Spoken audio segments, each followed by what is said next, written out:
Dear students, आज का हमारा टॉपिक है जंतुओं की चाल। कल हमने हमारे लेसन शरीर की गति में से मानव शरीर की संधियों से संबंधित जानकारी ली थी और आज हम जानकारी लेंगे कि विभिन्न प्रकार के जंतु जो हैं वो किस प्रकार गति करते हैं। सबसे पहले हम केंचुए के बारे में जानेंगे। केंचुआ एक मिट्टी में रहने वाला जीव है। ये एक रेंगने वाला जीव है। केंचुए के शरीर में हड्डियां नहीं होती, परंतु इसमें पेशियां होती है जो इसके शरीर के घटने और बढ़ने में मदद करती है। चलने के दौरान केंचुआ अपने शरीर के पिछले हिस्से को भूमि से जकड़े रहता है और अगले भाग को फैलाता है।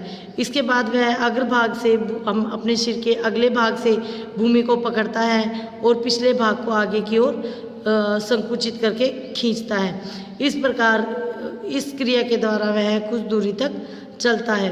केंचुआ इस प्रक्रिया को बार बार दोहराते हुए मिट्टी में आगे की ओर बढ़ता जाता है। उसके शरीर में अनेक चिकने पदार्थ होते हैं जो इसे चलने में मदद करते हैं। वास्तव में केंचुआ जो है वो मिट्टी को खाता है और मिट्टी को खाकर उसका शरीर जो है अनपके पदार्थ को विसर्जित कर देता है। केंचुआ द्वारा किया गया यह कार्य या केंचुए द्वारा मिट्टी खाने की प्रक्रिया से मिट्टी उपजाऊ बनती है। केंचुए के शरीर के जो निचला हिस्सा होता है वहाँ पर छोटे छोटे बहुत ही छोटे छोटे हमें इस तरह की संरचना दिखाई देगी जिन्हें शुक कहते हैं। इन शुकों की ये शुक जो है पेशियों से जुड़े होते हैं और इन शुकों की सहायता से ही केंचुआ मिट्टी पर अपनी पकड़ मजबूत करता है। उसके बाद है घोंगा, जिसे हम स्नेल भी कहते हैं। घोंगा जो है ये घोंगे की का जो खोल होता है यह इसका बाहरी कवच होता है। यह एक कंकालिया होता है। घोंगे को यह जो कवच होता है घोंगे की चलने में कोई सहायता नहीं करता, बल्कि घोंगा जब चलता है तो ये उसके साथ खींचता हुआ चलता है। घोंगे के शरीर जब भी घोंगे की ये जो कवच है इसका जब छिद्र खुलता है तो उसमें से एक मोटी मांसल संरचना और सिर बाहर आता हुआ दिखाई देता है। तो उसका सिर बाहर आता दिखाई देता है। मोटी संरचना इसकी जो है वो इसके पैर होते हैं जो दृढ़ पेशियों के बने होते हैं। वह सावधानी से कांच की प्लेट को अब सावधानी से घोंगे को एक कांच की प्लेट पर रखिए और कांच की प्लेट को जब हम तिरछा करते हैं तो हमें दिखेंगे कि घोंगे के शरीर से जो पैरों की गति जो है वो हमें दिखाई देगी। इस प्रकार घोंगा जो है वो अपने पिछले पैरों की सहायता से चलता है। नेक्स्ट जो हमारा टॉपिक है वो है तिलचट्टा। तिलचट्टा जमीन पर चल सकता है और उड़ भी सकता है, चल सकता है और उड़ सकता है। वह दीवार पर भी बड़ी आसानी से चल सकता है। तिलचट्टा हमारे घरों में प्राय आपने देखा होगा, जिसे हम कॉकरोच कहते हैं, वही तिलचट्टा है। तिलचट्टे के 3 जोड़ी पैर होते हैं स्टूडेंट्स।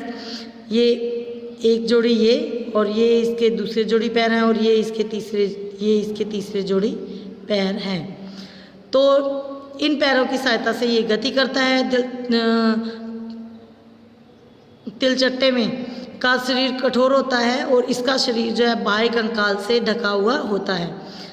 बाह्य कंकाल विभिन्न एककों की संधि से बनता है जिसकी वजह से वह गति करता है। इसके वक्ष स्थल पर इसके इस ऊपरी भाग पर 2 जोड़े पंख भी जुड़े होते हैं और इसके अगले जो पैर होते हैं वो संकरे होते हैं, यानी कि पास होते हैं और इसके पिछले पैर जो होते हैं वो चौड़े होते हैं। इसके अलावा इसके पैर जो है वो आगे से चौड़े और पीछे से पतले होते हैं। ये देखिए यहाँ से ये पैर चौड़े हैं और इस तरफ से ये पैर पतले हैं। तिलचट्टे में कुछ विशेष पेशियाँ होती हैं। पैरों की पेशियाँ उसे चलने में सहायता प्रदान करती हैं। उसके बाद है पक्षियों में गति। पक्षी जमीन पर चलते हैं, हवा में उड़ते हैं। कुछ पक्षी जैसे बतख और हंस आदि पानी में तैरते भी हैं। पक्षी उड़ सकते हैं क्योंकि उनके शरीर में उड़ने के लिए अनुकूलन होता है। उनकी हड्डियों में वायु प्रकोष्ठ होते हैं जिनके कारण उनकी हड्डियां हल्की लेकिन मजबूत होती हैं। उनके पिछले पैरों की हड्डियां चलने और बैठने के लिए उनके लिए अनुकूलित होती है और जो आगे के उनके पैर हैं वो पंखों में रूपांतरित हो जाते हैं। और पक्षियों के जो पंख हैं हड्डियों पक्षियों की जो कंधे की हड्डी होती है वो बहुत मजबूत होती है, जिसकी वजह से पंखों का भार वो आसानी से संभाल सकती है और पंख जब गति करते हैं तो उस गति को वो झेल सकती है। वक्ष की हड्डियाँ पक्षियों के वक्ष की हड्डियाँ पेशियों को जकड़े रखने के लिए विशेष रूप से बनी हुई होती हैं, जिसकी सहायता से पक्षी अपने पंखों को ऊपर नीचे कर सकते हैं। उसके बाद हम देखते हैं मछली की गति को जानने के लिए हम एक प्रयोग करते हैं। हम एक कागज़ की नाव बनाते हैं और उसे पानी में तैराते हैं। जब हम कागज़ की नाव को इस तरह सीधा पानी में तैराएंगे तो हम देखेंगे कि कागज़ की नाव बड़ी आसानी से तैर रही है। लेकिन उसी कागज़ की नाव को जब हम इस तरह से चौड़ाई में उसे तैराना चाहेंगे तो देखेंगे कि कागज़ की नाव नहीं तैर पाती है। तो इसी प्रकार मछली का शरीर जो है वो नौका के आकार का होता है। और मछली का शरीर आगे सिर की ओर से और पीछे पूंछ की ओर से पतला होता है, आगे और पीछे से पतला होता है और बीच में चौड़ाई लिए हुए होता है। ये इस आकृति को धारा रेखीय आकृति कहा जाता है। मछली की शरीर की आकृति ही उसे पानी में तैरने के लिए अनुकूलित करती है। मछली के शरीर का जो अंतिम सिरा होता है, या हम कह सकते हैं कि मछली के पूंछ के पास पंख भी होता है जो उसे पानी में बैलेंस बनाने और उसके तैरने में उसकी सहायता करते हैं। इसके बाद हम पढ़ेंगे सर्प की गति। सर्प कैसे चलता है? सांप के अंदर मछली के अंदर, इसके अलावा मछली के अंदर कंकाल होता है, कठोर कंकाल होता है और उसका कंकाल कठोर पेशियों से भी ढका होता है, जिससे उसका शरीर जो है वो मजबूत बना रहता है। उसके बाद है सर्प की गति। सर्प जो है उसमें मेरुदंड होता है और उसका मेरुदंड काफ़ी लंबा भी होता है। शरीर की इसके शरीर की पेशियाँ बहुत कमज़ोर और अनगिनत होती हैं और ये पेशियाँ आपस में जुड़ी हुई भी होती हैं।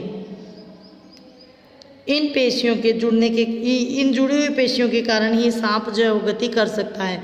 सांप का शरीर कई वल्यों से मुड़ा होता है, यानी कि कई जगहों से ये मुड़ा होता है। इसका प्रत्येक वल्य यानी कि प्रत्येक जो छल्ला है इसकी मेरुदंड का, वो इसे आगे की ओर धकेलता है।